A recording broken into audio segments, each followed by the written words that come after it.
In mid-October 2025, a TikTok video exploded across social media, a DoorDash delivery driver claiming she was sexually assaulted while doing her job.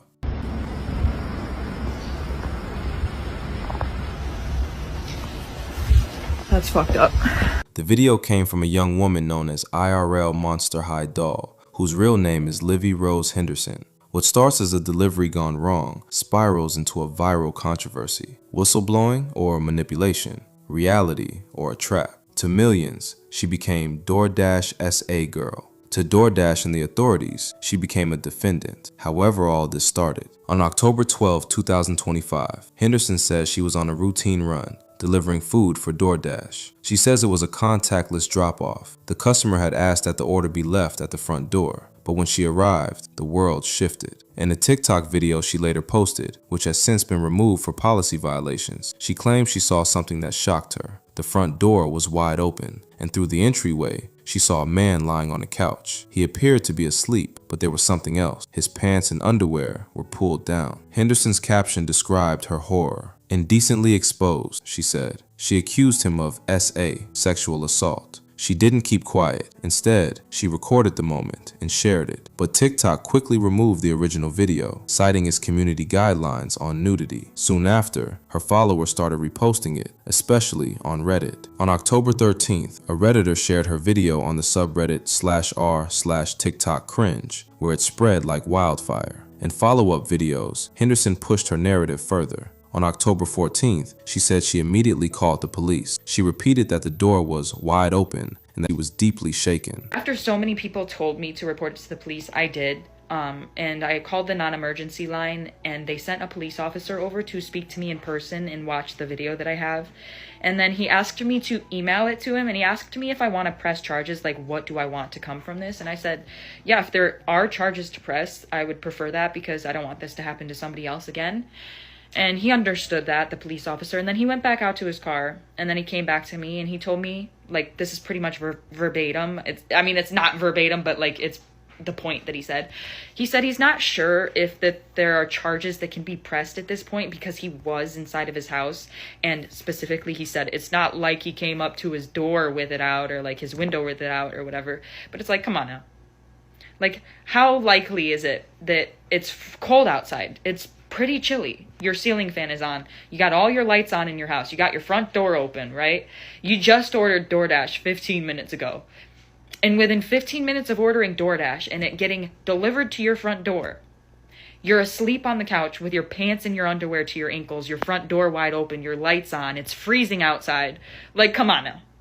That is voyeurism. That is exhibitionism. Then, on October 15th, things escalated. Henderson claimed that DoorDash deactivated her delivering account. She said she didn't receive any proper explanation, no termination email, no appeal link. But not everyone believed her. As her videos went viral, comments flooded in, some supportive, some skeptical, many deeply divided.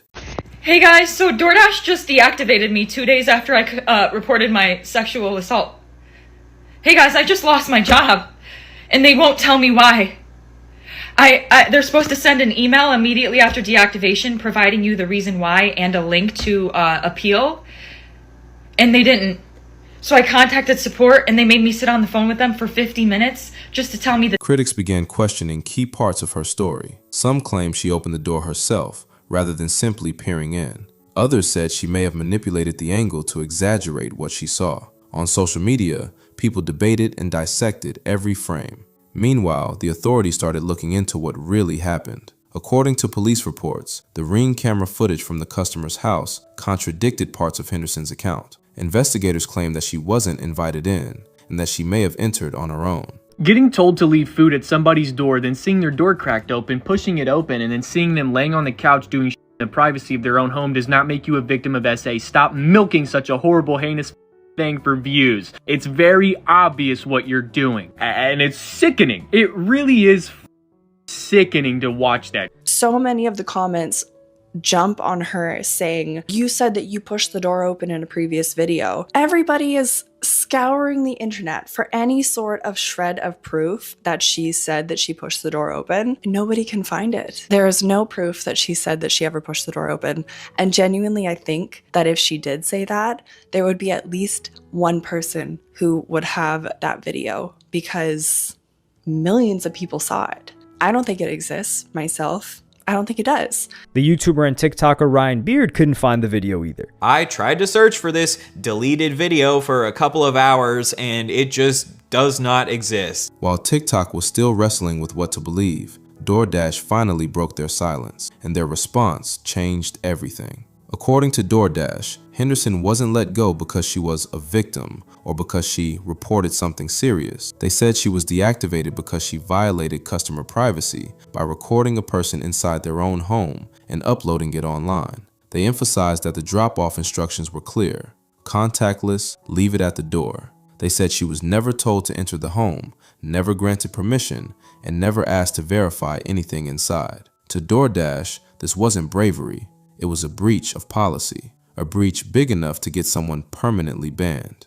And that's when the first cracks started appearing in her story. Because as more information was revealed, the internet realized this situation wasn't the simple, creepy customer traumatizes innocent driver story she originally portrayed. By mid-October, police had obtained the customer's Ring camera footage, the one piece of evidence nobody had seen, except the people actually involved. And this is where the narrative shifted hard. According to investigators, Henderson's claims were not lining up with what the footage showed. Police say they didn't see a man setting her up, luring her inside, or directing her to enter. They say the video shows something else. She opened the door herself, stepped inside without permission. The customer was, however, asleep and unaware she was filming. Authorities said they found no evidence the man invited her, exposed himself intentionally, or attempted anything predatory. In fact, the man later said he had been asleep on his couch, dealing with a medical condition, and had no idea she even entered the home.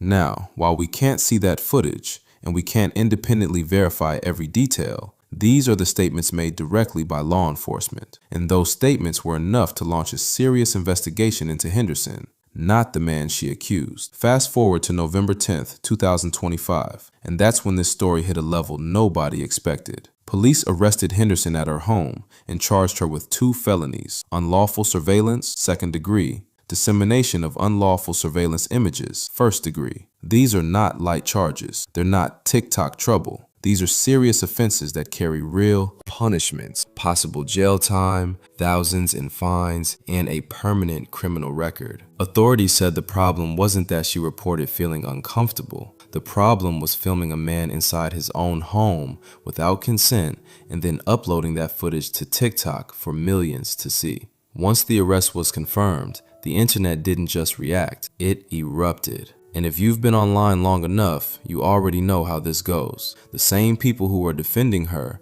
were suddenly calling her a liar. The same people who were posting, "Stay safe, Queen," were now dropping paragraphs explaining why she deserved jail time. Reddit got especially brutal. Users on multiple threads combed through every frame of her original TikTok, pointing out inconsistencies, comparing timestamps, analyzing the shadows, like this was some kind of true crime documentary in real time. People highlighted the way she opened the door, the way she stepped inside, the way she aimed the camera, and their conclusion?